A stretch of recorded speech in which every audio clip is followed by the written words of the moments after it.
Iran imeendeleza operesheni yake ya kijeshi katika maeneo mbalimbali ikiwa ni pamoja na Israel. Hili ni wimbi la 83 ambapo Iran imepiga ngome za kijeshi za Marekani pamoja na Israel kwa makombora ya kisasa na ndege zisizokuwa na rubani. Kikosi cha jeshi la walinzi wa mapinduzi ya Kiislamu IRGC kimetangaza utekelezaji wa wimbi la 83 la operesheni yake ya Ahadi ya Kweli namba 4 mapema Ijumaa pamoja na Jumamosi, ikilenga vituo muhimu vya kijeshi vya Marekani na Israel kote katika eneo la Asia Magharibi kwa makombora na ndege zisizokuwa na rubani.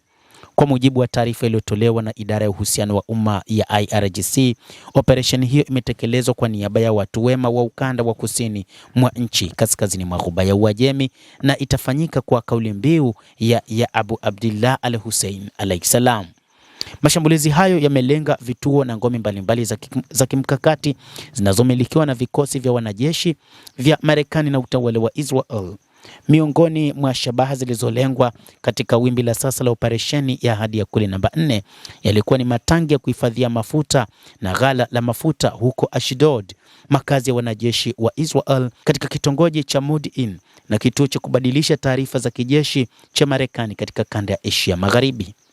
IRGC pia imeshambulia kambi za kijeshi za Marekani huko katika eneo la Umoja wa Falme za Kiarabu UAE na Al Udeid nchini Qatar, pamoja na maeneo ya matengenezo na uhifadhi wa ndege za usafiri na ndege zisizokuwa na rubani katika kambi ya anga ya Ali Al Salem nchini Kuwait. IRGC pia imelenga matangi ya mafuta ya ndege za kivita na ndege za vikosi vya majeshi ya Marekani pamoja na matengenezo ya ukarabati wa mfumo wa makombora wa Patriot katika kituo cha Sheikh Isa huko Bahrain.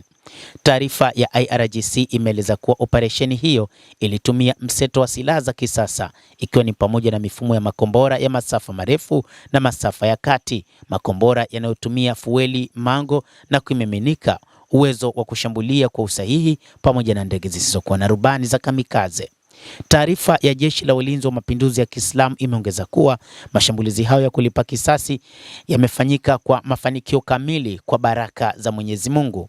Katika taarifa ya IRGC iliangazia athari za operesheni ya sasa kwa maisha ya kila siku kwa walowezi wa Israel, ikibainisha kwamba maisha yanayoambatana na ving'ora na kufungwa kwa muda mrefu katika mahandaki ya chini ya ardhi yamekuwa utaratibu wa kila siku wa watu wa Israel. IRGC ilihitimisha kwa onyo kali: kama tulivyosema, tutawapata na kwa matakwa ya Mungu tutawalipa jazaa kwa matendo yao maovu, ilisema taarifa ya IRGC.